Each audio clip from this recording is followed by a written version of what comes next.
بسم اللہ الرحمن الرحیم، السلام علیکم۔ مصر کی ایک قدیم بستی میں ایک ایسی مسجد تھی جو اپنے سادہ مگر پر اسرار ماحول کی وجہ سے مشہور ہو چکی تھی۔ بستی کے کنارے واقع یہ مسجد وقت کے دھارے میں کہیں گم ہو چکی تھی۔ اس کے کچے صحن مٹی کی دیواریں اور کھجور کی چٹائیوں سے بنی صفیں اس کے سادگی اور فکر کی نشانی تھی، مگر اس سادگی میں ایک ایسا راز چھپا تھا جس نے پورے علاقے میں ہلچل مچا دی تھی۔ روز اول کا آغاز ایک عجیب واقعے سے ہوا تھا۔ مسجد کے دروازے پر صبح سویرے ایک خوبصورت مگر وزنی پتھر پڑا ہوا پایا گیا۔ وہ پتھر نہایت صاف و شفاف، چمکدار اور نرالا رنگ لیے ہوا تھا۔ چند بزرگ نمازی جو فجر کے لیے آئے تھے حیرانی سے رک گئے۔ انہوں نے اسے ہٹایا، مسجد کے اندر داخل ہوئے، نماز ادا کی اور گھر چلے گئے۔ مگر اگلی صبح ایک نیا رنگ، ایک نیا پتھر، وہی جگہ، وہی خاموشی، پرانا پتھر غائب، نیا موجود تھا۔ ایسا سلسلہ کئی دنوں تک جاری رہا۔ ہر روز صبح ایک نیا پتھر مسجد کے دروازے پر ہوتا، ہر بار رنگ جدا، ساخت مختلف، مگر حیران کن بات یہ تھی کہ آج تک کسی نے کسی کو نہ وہ پتھر رکھتے دیکھا نہ اٹھاتے، گویا کہ وہ آسمان سے نازل ہوتا ہے۔ شروع میں تو محض 2 یا 3 بزرگ فجر کی نماز کے لیے مسجد آتے تھے، مگر جب ان بوڑھے نمازیوں نے اپنے خیموں اور گھروں میں جا کر اس واقعے کا تذکرہ کیا تو بستی کے ہر گھر میں چہمگویاں ہونے لگیں۔ لوگ حیرت، خوف اور تجسس کے ملے جلے جذبات کے ساتھ مسجد کی طرف کھینچے چلے آنے لگے۔ کیا آج پھر پتھر ہوگا؟ کیا وہی رنگ ہوگا یا کوئی نیا رنگ؟ کون ہے جو یہ پتھر رکھ جاتا ہے؟ شاید آج ہم دیکھ لیں اسے۔ یہ سوالات ہر زبان پر تھے، اور ہر روز جب نمازی مسجد کے دروازے تک پہنچتے تو وہاں ایک اور نیا پتھر ہوتا۔ نماز ادا کر کے وہ خاموشی سے لوٹ جاتے، لیکن ان کے دل میں سوالات کے انگارے دہکتے رہتے۔ رفتہ رفتہ مسجد میں فجر کے وقت نمازیوں کی تعداد بڑھنے لگی۔ وہ مسجد جو کبھی خاموش اور سنسان رہتی تھی، اب وہاں آذان کے بعد چہل پہل ہونے لگی۔ نوجوان، بوڑھے، حتیٰ کہ بچے بھی صبح کی نیند قربان کر کے مسجد آنے لگے۔ پھر یہ بات بستی کے دیواروں، پھلانگ کر خیموں، بازاروں اور چھوٹے قصبوں میں بھی پہنچ گئی۔ ہر طرف ایک ہی سوال گونجا، پتھر رکھنے والا کون ہے؟ کچھ لوگ اسے جادو کہتے، اور کچھ لوگ جنات کی کارستانی، کچھ کے نزدیک یہ الہی نشانی تھی اور کچھ کے لیے محض ایک شرارت۔ آخر کار بستی کے بڑوں نے جرگہ بلایا۔ پوری بستی کے معتبر افراد جمع ہوئے اور فیصلہ کیا کہ رات کے وقت کچھ بہادر اور چاقو چوبند نوجوانوں کو مسجد کے قریب پہرا دینا چاہیے تاکہ راز کھل سکے۔ اگلی رات مسجد کے قریب 4 نوجوانوں کو چھپا دیا گیا۔ ان کے ہاتھوں میں مشعلیں، دلوں میں جوش اور آنکھوں میں نیند سے لڑنے کی تیاری تھی۔ پوری رات وہ جاگتے رہے، آنکھیں مسجد کے دروازے پر جمائے۔ وقت گزرنے لگا، وہ شدت سے انتظار کرتے رہے۔ رات کا ایک پہر گزرا، پھر دوسرا، پھر تیسرا۔ ہر آہٹ پر چونک اٹھتے، ہر ہوا کی سرسراہٹ پر مشکوک ہو جاتے، مگر کچھ نہ ہوا۔ مگر جیسے ہی تہجد کا وقت قریب آیا، حیرت انگیز بات یہ ہوئی کہ سب نوجوان یکے بعد دیگرے نیند میں ڈوبنے لگے، گویا کہ ان پر غفلت کی چادر ڈال گیا ہو۔ اور جب ان کی آنکھیں کھلی تو مسجد کے دروازے پر پھر وہی چمکتا ہوا پتھر موجود تھا۔ اور جب ان کی آنکھیں کھلی تو مسجد کے دروازے پر وہی چمکتا ہوا پتھر موجود تھا۔ انہوں نے ایک دوسرے کو جھنجھوڑا، چیخا، دوڑتے ہوئے بستی کی طرف روانہ ہوئے۔ سورج طلوع ہونے کو تھا، فجر کی آذان ہو رہی تھی، اور پورے گاؤں کے لوگ ایک بار پھر مسجد کی طرف لپکنے لگے۔ مسجد کے دروازے پر جمع ہو کر سب نے وہ پتھر دیکھا جو ہمیشہ کی طرح نیا اور حیران کن تھا۔ لوگوں نے اس روز نماز صرف فریضہ سمجھ کر نہیں، بلکہ اس واقعے کے اثر میں آ کر ادا کی۔ پتھر اب محض ایک راز نہیں رہا تھا، بلکہ وہ بستی والوں کی عبادت کا ذریعہ بن چکا تھا۔ ایسا لگتا تھا جیسے کوئی نادیدہ قوت چاہتی ہو کہ لوگ فجر کے وقت مسجد کا رخ کریں۔ کچھ ڈر کے مارے آتے، کچھ تجسس میں، کچھ عبادت کی نیت سے، مگر آتے ضرور۔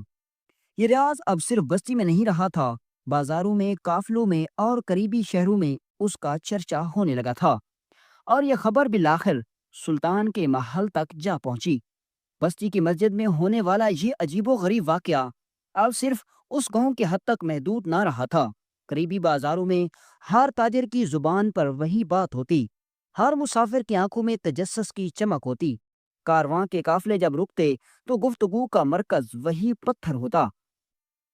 کچھ لوگ کہتے یہ کوئی بزرگوں کی کرامت ہے، کچھ کہتے نہیں، یہ کسی شریک جن یا جادوگر کی چال ہے۔ غرض ہر ذہن اپنی سوچ کے مطابق اس واقعے کو سمجھنے کی کوشش کر رہا تھا، مگر سچ کسی کے پاس نہ تھا۔ بات کرتے کرتے آخر کار یہ قصہ مصر کے اس عظیم رہنما تک پہنچ گیا جس کا نام ہی رعب کا نشان تھا، سلطان صلاح الدین ایوبی رحمۃ اللہ علیہ۔ اس دن سلطان کہا کہ عظیم محل میں ایک کھلی کچہری لگائے بیٹھے تھے، جہاں رعایا کے مسائل سنے جا رہے تھے۔ مقدمات، شکایات، انصاف، سوال و جواب کا سلسلہ جاری تھا۔ سلطان کی آنکھوں میں تھکن کے آثار تھے، مگر دل میں رعایا کی خدمت کا جذبہ بدستور روشن تھا۔ جب کچہری ختم ہوئی تو سلطان اپنے قابل اعتماد خفیہ جاسوس کو اپنے قریب بلایا اور نرمی سے پوچھا، میری رعایا کا حال کیا ہے؟ کیا کوئی فاقہ کشی میں مبتلا ہے؟ کسی بیوہ کو انصاف ملا؟ کوئی تاجر ظلم کا شکار تو نہیں؟ جاسوس نے عرض کیا، حضور عمومی حالات بہتر ہیں، رعایا عدل سے خوش ہے، مگر ایک بات ایسی ہے جو ان دنوں عوام کے درمیان تیزی سے پھیل رہی ہے۔ سلطان چونک کر تیزی سے سیدھا بیٹھ گئے۔ کیا بات ہے؟ صاف صاف کہو۔ جاسوس نے کہا، ایک بستی ہے مصر کے جنوبی حصے میں، جہاں ایک پرانی مگر خاصی بڑی مسجد ہے۔ اس مسجد کے دروازے پر ہر صبح ایک پتھر آ کر پڑا ہوتا ہے، جو رنگ میں مختلف اور شکل میں نرالا ہوتا ہے۔ جیسے جیسے سورج طلوع ہوتا ہے، لوگ فجر کی نماز کے لیے مسجد پہنچتے ہیں اور وہ پتھر دروازے پر موجود پاتے ہیں۔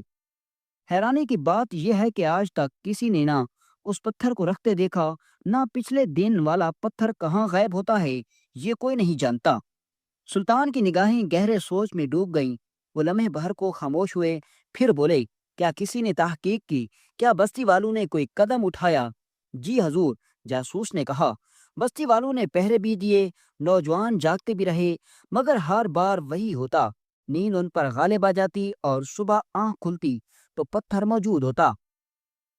سلطان نے کرسی کی پشت نیک ٹیک ہٹائی اور سیدھا ہو کر بیٹھ گئے۔ ان کی آنکھوں میں اب صرف تجسس نہ تھا، ایک ذمہ داری کا احساس بھی تھا۔ یہ پتھر اگر اللہ کی طرف سے کوئی نشانی ہے تو ہمیں شکر بجا لانا چاہیے، اگر دشمنوں کی کوئی چال ہے تو ہمیں چوکنا ہونا ہوگا۔ کیا یہ عیسائیوں کی کوئی نئی سازش ہے یا یہودیوں کا فتنہ، یا شاید یہ کسی جادوگر یا جن کا شرارت؟ یہ پتہ لگانا ضروری ہے۔ پھر سلطان کچھ دیر خاموش رہے۔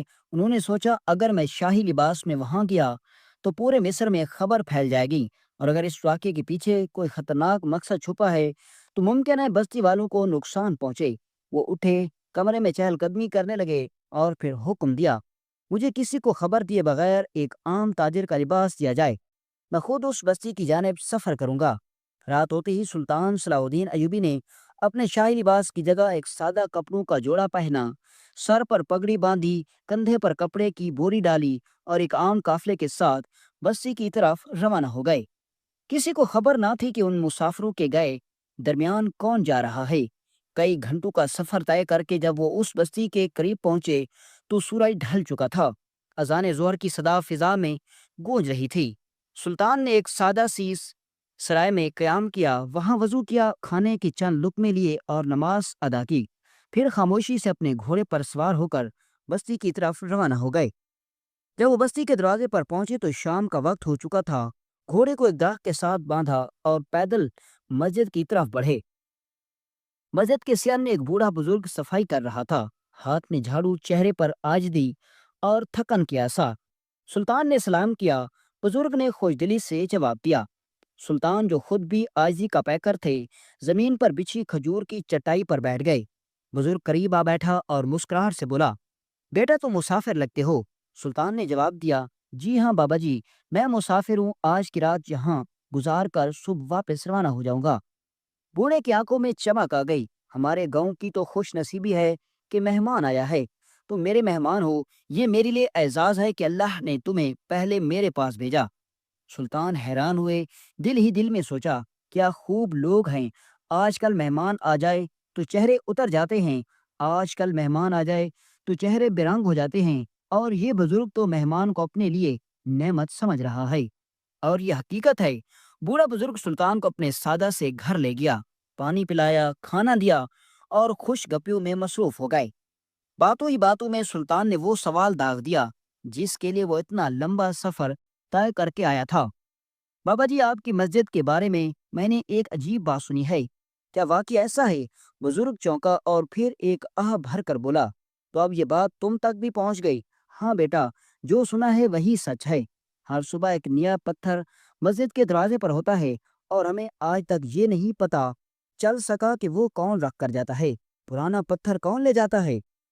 سلطان نے سر ہلایا اور دل میں عزم کیا، اب وہ رات آئی جس میں حقیقت سے پردہ اٹھانا ہوگا۔ رات کے سائے گہرے ہو چکے تھے، آسمان پر چاند مدھم روشنی بکھیر رہا تھا، اور بستی کی گلیاں خاموش میں ڈوبی ہوئی تھیں، مگر سلطان صلاح الدین ایوبی کے دل میں تجسس کی آگ جل رہی تھی۔ ان کی آنکھوں میں نیند کا نام و نشان نہ تھا، بلکہ راز جاننے کی طلب انہیں بے چین کر رہی تھی۔ بوڑھے بزرگ نے سلطان کو کھانا کھلایا، گرم پانی سے وضو کرایا اور آرام کی دعوت دی، مگر سلطان کو قرار کہاں، وہ بار بار کھڑکی سے مسجد کی جانب دیکھتے، اس دروازے کو تکتے جہاں ہر صبح ایک نیا رنگ کا پتھر نمودار ہوتا تھا۔ چند لمحوں بعد سلطان نے بزرگ سے آہستہ سے کہا، اگر اجازت دے تو آج رات مسجد کے قریب رہنا چاہتا ہوں۔ بزرگ نے غور سے سلطان کی آنکھوں میں دیکھا اور کہا، جا بیٹا، اللہ حفاظت کرے۔ سلطان چپکے سے گھر سے نکلے اور مسجد کے قریب ایک پرانے درخت پر چڑھ کر اس کی شاخوں میں چھپ گئے۔ نیچے مسجد کی چوکھٹ پر خاموشی طاری تھی۔ سلطان ذکر الہی میں مشغول ہو گئے تاکہ نیند غالب نہ آ جائے۔ کئی گھنٹے گزر گئے، کبھی سایہ سا دکھائی دیتا جو صرف ہوا کی حرکت ہوتا۔ فضا میں سردی، خاموشی اور تنہائی کا عالم تھا۔ آخری تہجد کے وقت جب رات اپنے آخری پہر میں تھی، آسمان پر اچانک ایک روشنی نمودار ہوئی، جیسے کسی نے نور کی چادر بچھا دی ہو۔ وہ روشنی زمین کی طرف اتری اور مسجد کے دروازے کے سامنے ایک نیا رنگین پتھر آ کر آہستہ سے رکھ دیا۔ سلطان فوراً چونک اٹھے اور بلند آواز میں پکارا، رک جاؤ، کون ہو، اور یہ پتھر تم کیوں رکھتے ہو؟ روشنی میں ہلچل مچی ہوئی تھی اور ایک مانوس، مطمئن اور گہری آواز آئی، اے سلطان وقت، میں اس بستی کا ہی ایک بندہ تھا جو زندگی بھر اسی مسجد کی صفائی کیا کرتا تھا، لوگوں کو نماز کی طرف بلاتا تھا، مگر کوئی نہ آتا تھا۔